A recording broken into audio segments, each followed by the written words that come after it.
Hai Sobat Biologi, kembali lagi bersama kami di video pembelajaran Sistem Klasifikasi Makhluk Hidup. Seperti pada video pembahasan sebelumnya, bahwa klasifikasi makhluk hidup sangat berperan penting dalam pengelompokan suatu organisme, supaya kita dapat membedakan organisme yang satu dengan organisme yang lain sesuai dengan karakteristik yang dimiliki oleh mereka. Untuk memudahkan pemahaman teman-teman, mari kita simak video pembahasan berikut ini. Klasifikasi makhluk hidup memiliki beberapa tingkatan pengklasifikasian. Kelompok makhluk hidup yang terbentuk dari hasil pengklasifikasian disebut dengan takson. Sesuai dengan pembahasan sebelumnya, bahwa pengklasifikasian makhluk hidup dapat digolongkan ke dalam 8 tingkatan. Namun pada kali ini, untuk mempermudah video pembahasan, kami akan membagikan pengklasifikasian makhluk hidup ke dalam 7 tingkatan takson yang meliputi kingdom, filum untuk hewan dan divisio untuk tumbuhan, kelas, ordo, familia, genus, dan spesies. Terdapat beberapa hal yang perlu diperhatikan dalam tingkatan takson pada makhluk hidup. Yang pertama, jika persamaan ciri semakin sedikit, maka jumlah anggota takson semakin banyak.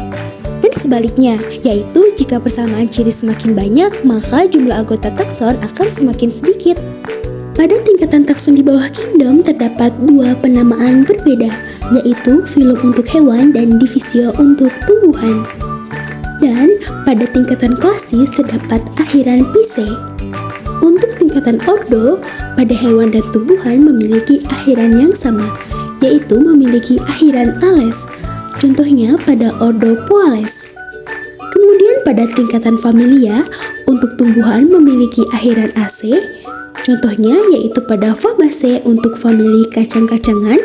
Sementara itu, untuk hewan memiliki akhiran ID. Contohnya pada famili Felidae, yaitu famili untuk kucing-kucingan. Berikut ini merupakan tabel penamaan dalam tingkatan takson. Kita bisa memilih salah satu dalam penulisan takson tersebut. Manusia sebagai organisme multiseluler dan eukariotik tentunya memiliki tingkatan takson. Berikut ini merupakan tingkatan takson pada manusia. Manusia yang secara ilmiah dikenal sebagai Homo sapiens termasuk dalam kelompok mamalia yang disebut dengan primata. Primata sendiri, seperti yang kita tahu, terdiri dari berbagai spesies. Dalam klasifikasi ilmiah, manusia dan primata lainnya berbagi nenek moyang yang sama, yang berarti kita memiliki banyak kesamaan baik dalam struktur genetik maupun perilakunya. Berikut ini merupakan perkembangan sistem klasifikasi makhluk hidup yang telah disesuaikan dengan perkembangan zaman. Pada mulanya, tahun 1753, Carolus Linnaeus membagikan klasifikasi makhluk hidup ke dalam 2 kingdom, yaitu kingdom vegetabil dan kingdom animalia. Kemudian pada tahun 1866, ilmuwan bernama Hans Haeckel membagikan klasifikasi makhluk hidup ke dalam 3 kingdom, terdiri dari kingdom protista, kingdom plantae, dan kingdom animalia. Selanjutnya pada tahun 1925, Edward Kelton membagikan klasifikasi makhluk hidup ke dalam 2 empire, yaitu empire prokaryotik dan juga empire eukarya. Pada tahun 1938, Herbert Copeland membagikan klasifikasi makhluk hidup ke dalam 4 kingdom, terdiri dari Monera, Protista, Plantae, dan Animalia. Selanjutnya, pada tahun 1969 mulailah terbentuk klasifikasi 5 kingdom yang dicetuskan oleh Robert Whittaker.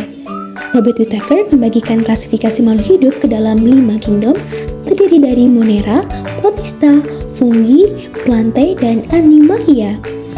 Pada tahun 1977, Carl Woese membagikan klasifikasi makhluk hidup ke dalam 6 kingdom, terdiri dari Archaebacteria, Eubacteria, Protista, Fungi, Plantae, dan Animalia. Selanjutnya, pada tahun 1990, Carl Woese membagikan klasifikasi makhluk hidup ke dalam 3 domain besar, yaitu bakteria, archaea, dan eukarya. Thomas Cavalier-Smith pada tahun 1993 membagikan klasifikasi makhluk hidup ke dalam 8 kingdom, meliputi Archaebacteria, Eubacteria, Archaezoa, Protozoa, Chromista, Fungi, Plantae, dan Animalia. Kemudian pada tahun 1998, Cavalier-Smith mengembangkan sistem klasifikasi makhluk hidup ke dalam 6 kingdom yang meliputi Bakteria, Protozoa, Chromista, Plantae, Fungi, dan Animalia. Pada tahun 2015, Michael Ruggiero mengembangkan sistem klasifikasi makhluk hidup ke dalam 7 kingdom, yaitu Bakteria, Archaea, Protozoa, Chromista, Fungi, Plantae, dan Animalia. Setelah melalui pembahasan tadi, dapat disimpulkan bahwa klasifikasi makhluk hidup memiliki beberapa tingkatan, yaitu kingdom, phylum atau divisio, klasis, ordo, familia, genus, dan spesies. Dalam tingkatan takson, semakin tinggi tingkat taksonnya, maka semakin banyak jumlah anggotanya, tetapi akan semakin sedikit persamaannya. Sebaliknya, semakin rendah tingkat taksonnya, maka semakin sedikit jumlah anggotanya, tetapi akan semakin banyak persamaannya. Klasifikasi makhluk hidup terus mengalami perkembangan karena menyesuaikan dengan perkembangan teori evolusi, teknologi, dan ilmu pengetahuan. Dari video pembelajaran ini, semoga teman-teman dapat mengerti ya. Nantikan video pembahasan kami selanjutnya, dan sampai jumpa.